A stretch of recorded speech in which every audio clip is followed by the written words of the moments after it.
it's Ian from RTO here. Just need to adjust the microphone just a tad. Welcome to another album ranking. Second video of the day. We've done a birthday top 10 already today. And we now got a viewer's request.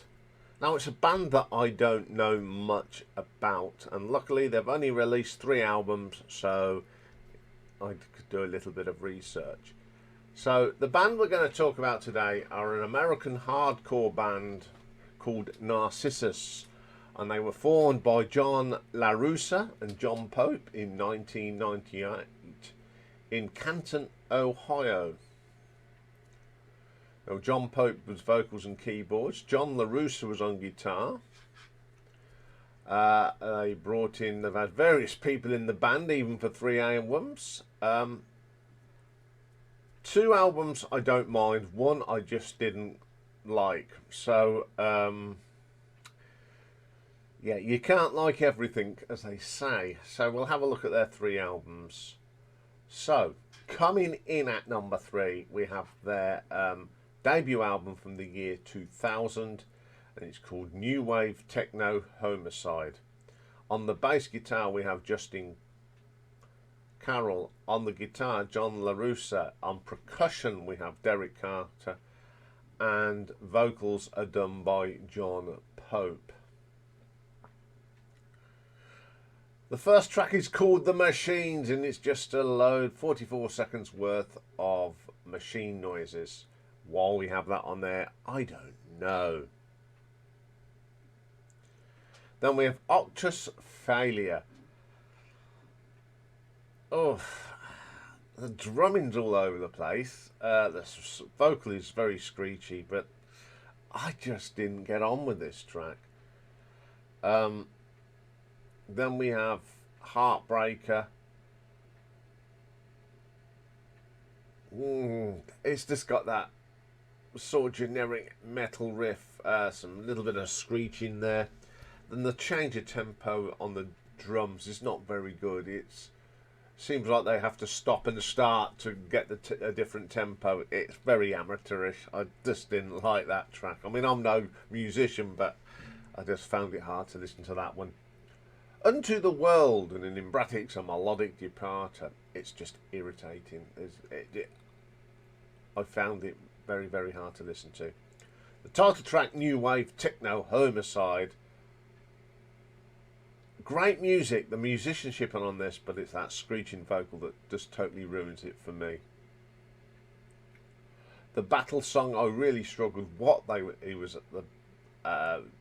vocals are. I really struggled with that.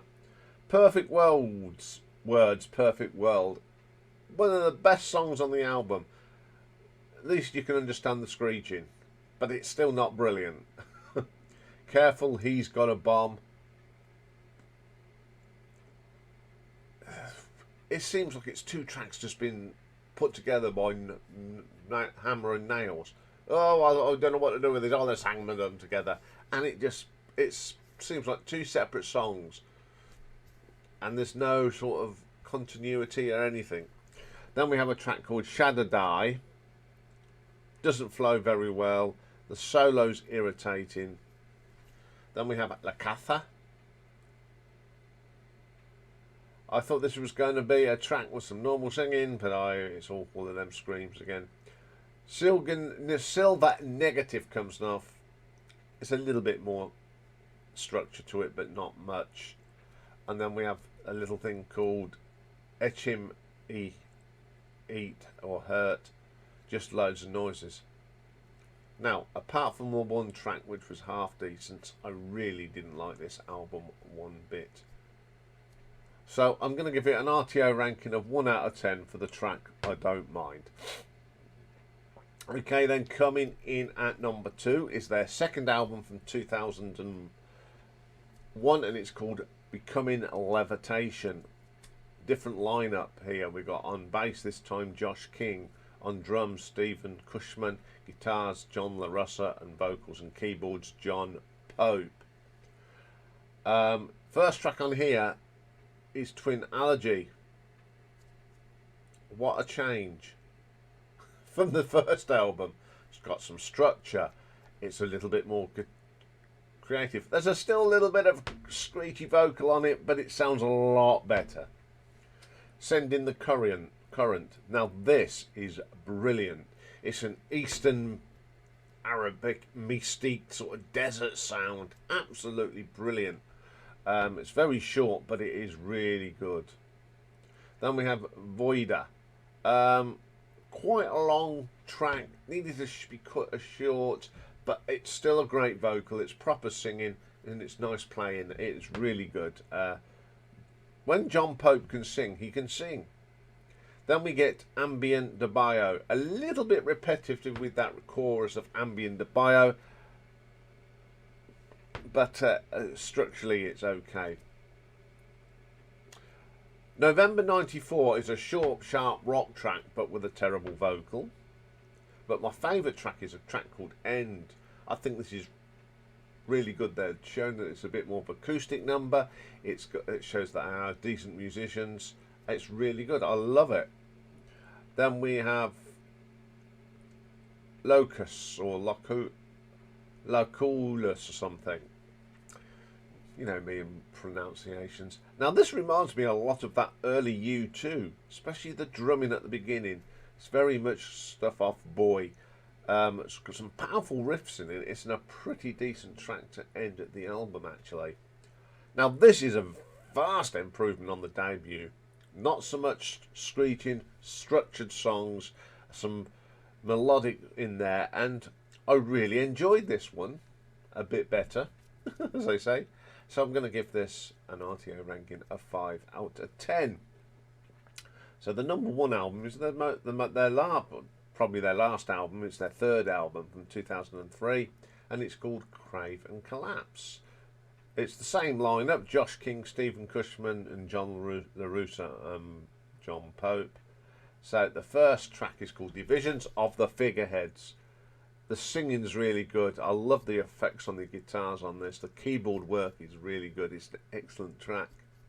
The title track, Crave and Collapse. More melodic guitars in there. Some nice riffs. Very solid track.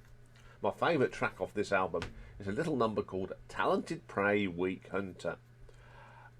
It reminds me so much of the early Cure with that sounds and guitar tones. It's a really strong track. Then we have a track called Rush. It's got some great bass and drum on that. Really good. Sound of Silver comes next. Good track. Very melodic. John's vocal is really good. We've gone from incoherent vocals screeching to a proper vocal. Pride and Politics, a little bit of the older sound, screeching and all sorts. It just doesn't do nothing for me. To James, it's that screechy vocals, but musically it is better. So the screeching isn't as harsh. Then we got 7/8, the bass line that drives this song. Some interesting guitar work on it as well. Then we have Blessed Coma. I love the guitar and the start of this. The effects really make it good. It's my second favourite track on here. Indifference of Living. It's got the best guitar solo on here from John LaRussa. He's not a bad guitar player when he puts his mind to it. I think it's a very solid track. And then we've got Antarcadia. The keyboard from Mr. Pope is very good. It is really, really exquisite. In fact, it just proves that he can play some lovely stuff. And then Grey, it's a totally different track. Some acoustic guitars. It's very short, but it's quite a deep, emotional sort of song. I couldn't believe it was the same band from their debut album. This is more melodic. It's been thought. It's a mature sound, and it's definitely the best album they made. So I'm going to give this an RTO ranking of 7 out of 10. Now I can't remember who requested this, but you know, it's always great to go and listen to bands that you don't know. With this band, I'm not a great fan, but I always enjoy listening to different stuff. I mean, this album Crave and Collapse. I do like it, and I would play that one again, but the other two I probably won't. Okay, that's all for this one. I'll be back soon with a retro ranking, and we're going to kick off the year with a band that doesn't get much love anywhere on YouTube, and that's Bread. People used to say it was a poor man's Eagles, but when you got people like David Gates in the band, you're not a poor man's Eagles. He's a fine songwriter, so I'm going to pick my favourite songs from Bread, and it brings back a lot of memories of my childhood. So join me for that later. Bye for now.